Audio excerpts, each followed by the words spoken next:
When I was 10 years old, my parents got divorced, and things were pretty bad for us financially, especially at the holidays. And about a month before my 10th Christmas, I come home to the house with my brothers from school, and my mom is sitting in the living room talking to this elderly gentleman. And I don't know who he is, but I know who he is. His name is Mr. Sorrells, and he owns a local auto parts store.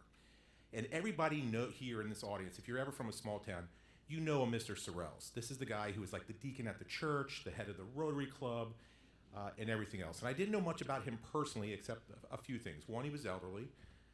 Two, he was wealthy. He always had those golf pants with the ducks on them, like in Caddyshack. And he actually had the only Mercedes in my town, so I knew he had to be like a millionaire or something like that. So the other thing that I knew about him is that he was famous in my town for being a hero. He was a Marine in the Battle of Tarawa in the South Pacific during World War II, one of the bloodiest battles in Marine Corps history. And for the life of me, I could not figure out what this guy is doing sitting in our living room. And he kind of comes out and he just tells us right away. He says, "My name is Mr. Sorrells. I am the commander of the local Veterans of Foreign Wars, the VFW. Every year, we pick a deserving family of underprivileged youth to buy Christmas presents for. So we've picked your family this year, and we want you to think long and hard about what you would like for Christmas, within reason, and I'm gonna come back in a week and get your list." So he leaves, and my brother and I think we've just made like the payday, we're like, this is like the greatest thing ever. And my mom, of course, is like, "Don't be a jerk, you're gonna ruin this for every kid after you." So we think long and hard about what we're gonna get, and he comes back a week later, and he sits down, and he says, "Okay, you've thought about it."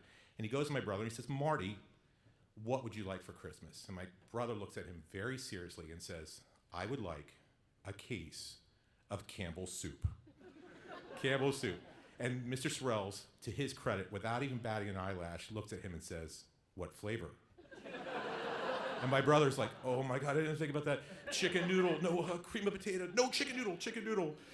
So then he looks at me, and my brother's an idiot, right? So I'm not gonna pick like soup for a Christmas present. That's ridiculous, So he looks at me and he says, "Jesse, what do you want?" And I said, "I would like a case of kosher dill pickles." and not the store brand kind, because those all are like yellow, look like people peed in the jar. I want Vlasic with the stork on the side. I want the really sour ones. So my mom could not be here tonight, but she wants everybody in the audience to know two things. One, she's mortified to think that you might leave here thinking that she didn't feed us. She did feed us. And two, that despite her best efforts, we were just very bizarre children. So very bizarre children. So about a couple days before Christmas, the VFW comes out, and they are all dressed in their suits and ties, and they've got those flat caps with their post number and everything on like this, and they're dressed to the nines, and they come out, and we're in our pajamas, and they put these big boxes on our lap, and my brother goes first, and he rips off that paper, and there it is, that beautiful scarlet script lettering that says Campbell's on the side, but something is wrong.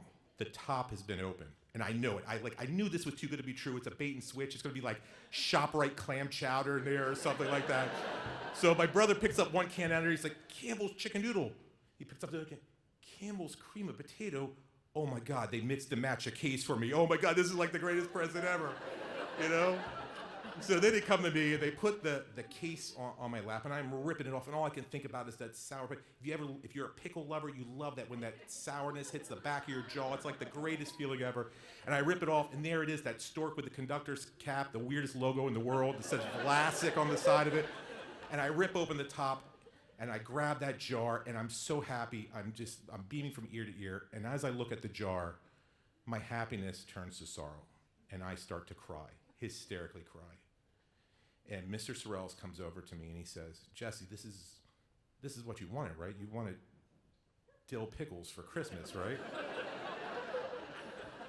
And I'm trying to talk to him through the tears. I'm like, "Yes, I love dill pickles. But," and I turn the jar to him, "these are sweet gherkins." And everyone knows sweet gherkins are the assholes of the pickle world. They're just assholes. So Mr. Sorrells bends down and he says, "God damn it." And he starts to cry too. And he's crying not because he remembered a fellow Marine who had fallen at the Battle of Tarawa. He's crying because he bought a 10-year-old boy the wrong pickles for Christmas. Mr. Sorrells made me put on my shoes, in my pajamas, put on a coat, and him and the rest of the VFW drove me to Acme, and they bought me every goddamn jar of pickles off the shelf.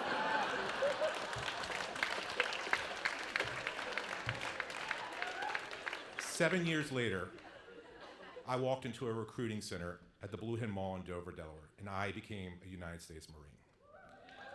And a very small part of that was because of the kindness Mr. Sorrells showed me and my brother all those years before. And I learned a lot of things in my time in the Marine Corps. But one thing they never taught me is that unless you know exactly what you're doing, pickles make a horrible gift. Thank you very much.